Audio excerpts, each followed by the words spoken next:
Rape is a serious crime that should involve serious charges when found guilty. But what about when someone lies about being raped?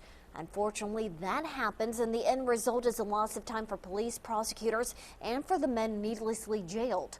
This morning, News 10's Patrice Dayton has the story of one Terre Haute man falsely accused and a closer look at how authorities deal with these cases. Yeah. 29-year-old Charles Wallace of Terre Haute describes himself as a family man, the proud father of 3 young children. But Charles says that family was taken away from him in January of last year when police arrested him on rape charges, a crime he says he never committed. I mean, as bad as it was, all I did was cheat on my girlfriend, and same thing the other girl did.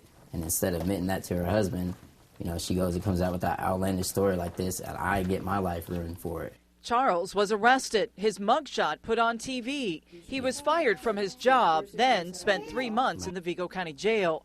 He says it was a consensual relationship with a woman who eventually lied to police and cried rape.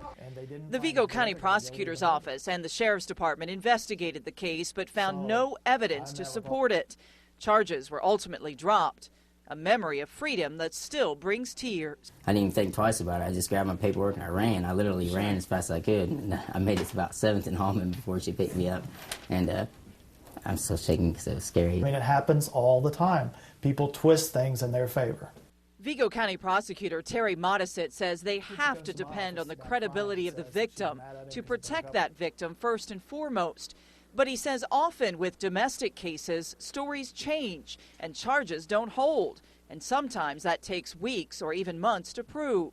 A lose-lose situation for police, the suspect, and ultimately those who are truly victims. It's very frustrating to us to think if someone really would be lying or make this up or trying to cover up for themselves because what happened, because it's total waste of our time, the police's time.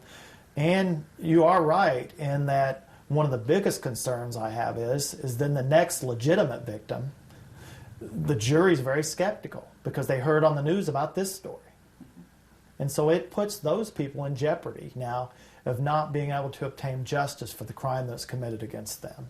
After the charges were dropped, Charles Wallace was reunited with his family and given his job back. He says he's now working hard to make up for the thousands of dollars lost defending himself and for the lost time with his loved ones.